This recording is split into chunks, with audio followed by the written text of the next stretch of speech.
Alors, moi, c'est Maïté. J'ai 36 ans. Je suis maman de 3 enfants. Louise qui a 6 ans et demi, bientôt 7. Charlie qui a 3 ans et Sacha qui a 1 an. J'étais infirmière et j'ai changé de vie professionnelle il y a 2 ans. Moi, je m'appelle Mélanie, j'ai 36 ans aussi. Je suis l'heureuse maman de Adèle qui a 7 ans et de Louise qui a 5 ans. Et moi, j'ai quitté mon travail il y a un petit peu plus d'1 an pour me lancer du coup dans ce projet Aimer.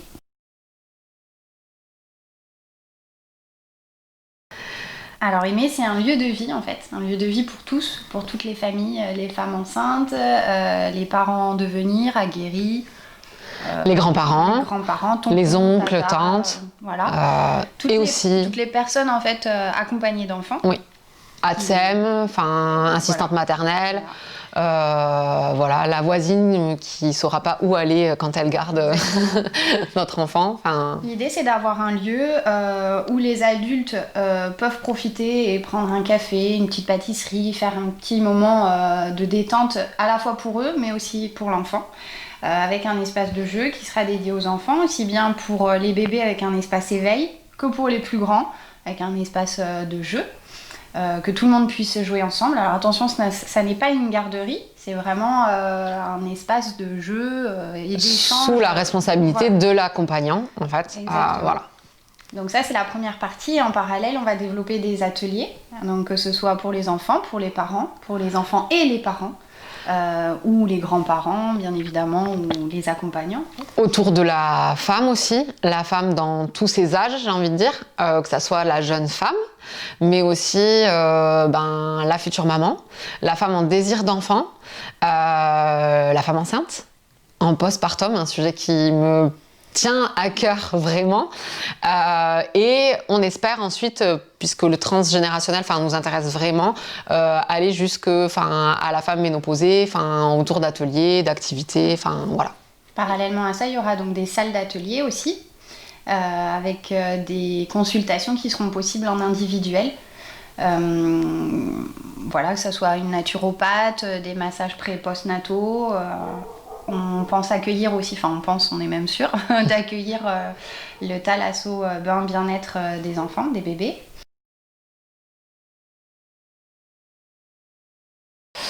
C'est un projet qui a beaucoup de sens pour nous déjà parce qu'on est maman et tout simplement ça vient d'un constat qui est un constat personnel. On n'a rien inventé, ce projet il existe déjà, mais c'est des situations dans lesquelles on s'est retrouvées toutes les deux en étant maman, en ayant le conjoint qui travaille.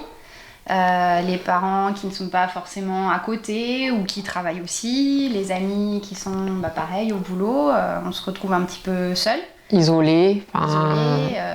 Et la libération de la parole qui n'est pas toujours évidente aussi. Ouais. Quand on est maman, c'est le plus grand des bonheurs, mais il y a aussi des moments qu'on aimerait pouvoir partager, c'est pas forcément évident d'en parler. Tout à fait, d'en parler et puis de ne pas se sentir jugé en fait. Donc c'est vraiment constat autant dans les faits. Vous voulez aller boire un café entre copines avec vos enfants, mais en fait il faut qu'ils restent sages, calmes, qu'ils ne bougent pas. En fait c'est pas la nature propre d'un enfant. Pas des images. Ouais, voilà. Et en fait se dire qu'on peut faire ça que quand il fait beau. Parce qu'ils seront en plein air et qu'eux aussi passeront un bon moment et nous en même temps, les mamans mais les papas aussi, c'est un peu dommage en fait, ou alors il faut aller dans un parc à jeux, mais en fait le parc à jeux il va plus profiter à l'enfant qu'à l'adulte. Et nous ce qu'on avait vraiment envie de créer c'était un lieu qui soit pour les deux, pour l'accompagnant et pour l'enfant, et de pouvoir se dire qu'on aura passé un bon mercredi après-midi ou pendant les vacances un matin un bon petit déj, voilà. C'est pour ça qu'on aime dire que Aimer, ce sera l'adresse des parents, parce que vous pouvez y aller sans avoir à déplacer toutes les tables ou d'avoir la tête du serveur qui vous regarde de côté puisque vous arrivez avec 4 poussettes parce que bien sûr vous venez avec les copines, de ne pas être en panique parce qu'il faut changer le petit ou la petite et que vous vous retrouvez dans des toilettes minuscules où c'est pas adapté, où il n'y a pas de couche, où vous savez pas comment faire, ou même vous, si vous voulez aller aux toilettes quand vous êtes seul avec votre bébé, vous avez le petit. Voilà, tout ça, c'est du vécu. Et, ça se voit. Voilà. Et aussi, ce sera le repère des enfants. Parce qu'il faut être honnête, un enfant dans un café ou un enfant dans un resto, alors pas tous, hein, mais c'est vrai que c'est très vite, ils en ont marre, ça les intéresse pas, ce qui se comprend d'ailleurs. Donc là, l'idée, c'est vraiment de proposer un lieu où l'enfant passe un bon moment et où le parent, au final, c'est pas un stress, c'est pas, au contraire, c'est un bon moment pour lui aussi. Oui, parce que souvent les sorties avec les enfants, dans les restos, dans les parcs, on hésite parce qu'on se dit il va faire du bruit, ça va mal se passer. Alors que vous, l'idée, c'est plutôt l'inverse. C'est que tout le monde s'y sente bien, autant le parent, l'accompagnant, comme vous dites, que l'enfant. Exactement. En fait, c'est vraiment ça le but. C'est qu'en repartant de chez Aimé, l'enfant dise « Waouh, j'ai envie de revenir ». Et le parent se dise, enfin, ou l'accompagnant se dise franchement, avec plaisir, parce que j'ai passé un bon moment aussi, j'étais pas stressée. J'avais oublié les couches pour ton petit frère ou ta petite sœur, mais en fait, il y en avait. Enfin, moi, ça m'est arrivé, hein, j'en ai 3. Je peux assurer qu'au 3e, pas à la première, hein. À la première, j'avais toujours tout ce qu'il fallait, même un peu trop, hein, un gros sac à langer, bien. Parfaite, je sais pas, mais en tout cas, bien chargé. Enfin, voilà. Et puis pour le 3e, il y a des fois où je suis partie sans le goûter, et on va dans un endroit où c'est pas forcément adapté. Ils ont pas forcément de quoi donner pour un bébé qui commence juste la diversification et tout ça. Et c'est dommage de se priver en fait. À nous deux, on a 5 enfants. Donc si on a envie d'aller prendre un café toutes les deux, on arrive déjà avec une tribu, quoi. Si en plus on rajoute une copine, qu'il y en a un ou deux, forcément, enfin, on va soit faire chez nous, soit attendre qu'il fasse beau et aller faire ça à la plage, enfin voilà. Donc c'est dommage. Ça veut dire que l'hiver on fait rien, ou les jours où il pleut. La convivialité en fait toute l'année dans un endroit qui sera pour vous qui êtes l'exemple avec tous vos enfants. Et voilà, qu'on puisse ramener des copains, des copines avec des tribus et que ce soit vraiment un lieu d'échange et Alors, avec ce gentil Covid qu'on connaît tous, ça a pris un peu plus de temps que prévu. Très optimiste et voilà. Maintenant, on regarde devant. Et premier trimestre 2021, c'est notre objectif et on va tout faire pour que ce soit ça. Si il n'y a pas de nouvelles mesures ou voilà, mais nous on reste optimistes.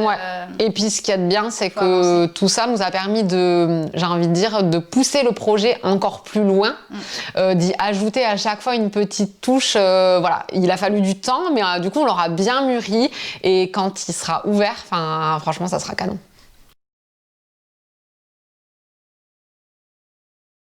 Alors on est déjà beaucoup aidé dans le sens où on a fait appel à France Active, on est soutenu aussi par Andere Naya qui est donc l'association Entreprendre au féminin et Tsassou. Mais oui, on va avoir besoin aussi d'aide et c'est pour ça qu'on va lancer une campagne de crowdfunding, donc une campagne de financement participative pour aménager l'espace enfant et vraiment créer vraiment ce petit cocon pour les enfants. On en reparlera, on diffusera, donc on a les réseaux sociaux sur lesquels on essaye de communiquer. C'est pas toujours évident de créer une communauté parce que on peut pas trop en dire encore tant que c'est pas signé, tant que c'est pas fini, on peut pas. Donc c'est un peu délicat, mais pourtant on essaye et d'ailleurs ça marche. Vu que les gens rejoignent très nombreux nos projets et ça fait super plaisir parce que vraiment le soutien c'est hyper important et surtout c'est ce qui nous botte tous les matins, c'est de voir que les gens adhèrent à notre projet et qu'il y a véritablement un besoin ici sur la côte basque. On a vraiment hâte de vous rencontrer tous parce que il se passe beaucoup de choses sur les réseaux sociaux autour de la famille, de la maternité, de la parentalité. Nous, ce qu'on aime avec Mélanie, c'est le contact. C'est vraiment quelque chose qui nous lie toutes les deux. C'est le contact avec les gens, avec l'être humain. Et après avoir construit ce projet, on a envie de vous rencontrer, en fait, tous. D'avoir Tipeee TV qui vient nous interviewer sur le lieu et voilà, et pouvoir partager ces choses-là avec vous parce qu'on a dit qu'une petite partie, mais on a plein d'idées pour faire plein de choses. Je crois que... Non, c'est un projet qu'on a construit depuis longtemps, ça fait quelques temps maintenant qu'on y travaille, c'est quelque chose qu'on a vraiment étudié Et on se rend compte qu'il y a un réel besoin, comme je l'ai dit tout à l'heure. Et on veut vraiment faire de ce lieu un lieu dans la bienveillance, dans le non-jugement, dans la libération de la parole. Et je pense qu'au jour d'aujourd'hui, on arrive en 2021, on a vécu une année qui n'était pas évidente, que ce soit pour tout le monde, aussi bien les familles, les enfants, tout le monde, les femmes enceintes, tout le monde. Mais justement, je pense qu'aujourd'hui, on a besoin d'un lieu comme celui-ci pour se retrouver et se rappeler que voilà, l'échange, le partage et la bienveillance, parce que c'est hyper important, le non-jugement, c'est primordial. Donc voilà, ce lieu, il sera fait pour ça. Super, donc rendez-vous premier trimestre 2021. Et très bientôt pour des informations sur le crowdfunding et plus. Surprise. Merci. Avec plaisir. Merci.